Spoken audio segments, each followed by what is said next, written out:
मित्रांनो, आता सोयाबीनला चांगल्या शेंगा सुटल्या आता बघा.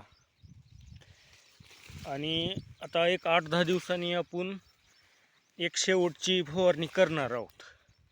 तर ह्या जी शेंगा आहेत ह्या चांगल्या दाणे, म्हणजे याच्यामधले दाणे चांगले भरावे, शेंग फुगावी चांगली, त्याच्यासाठी शेवटी याला लागते पोटॅशची गरज. सहसा आपल्या मराठवाड्यातल्या म्हणजे जमिनीमध्ये पोटॅश आहे, त्याच्यामुळं एवढं काही हे नाही, म्हणजे द्यावंच असं काही नाही, पण दिलं तरी चांगलं. एकतर सोयाबीनला आपण अगोदर पण कोण टाकतंय, कोणतं टाकतच नाही.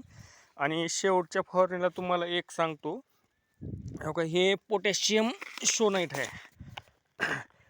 हे ह्याला 0050 पण म्हणतात, म्हणजे 0050 म्हणजे 50% पोटॅश असते. आणि याचं कामच एवढं आहे की दाणे फुगवणे, दाण्याला चकाकी आणणे. ह्याच्यासोबत जर बोरॉन घेतलं तर मग अजून चांगलं होईल. म्हणजे आता दाणा फुगणे म्हणजे पण सोयाबीनच्या उत्पन्नात वाढ होणारच आहे. आता हे शेंगा बघा तुम्ही, आता हे सगळ्या शेंगा मोठ्या झाल्यात. आता ह्याचं कामच आहे दाणे भरायचंच काम चालू आहे आता. तर शेवटच्या फवारणीला 0050 अवश्य घ्या कीटकनाशकासोबत.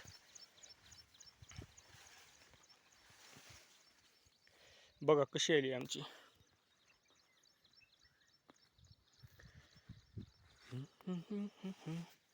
चला, धन्यवाद मित्रांनो.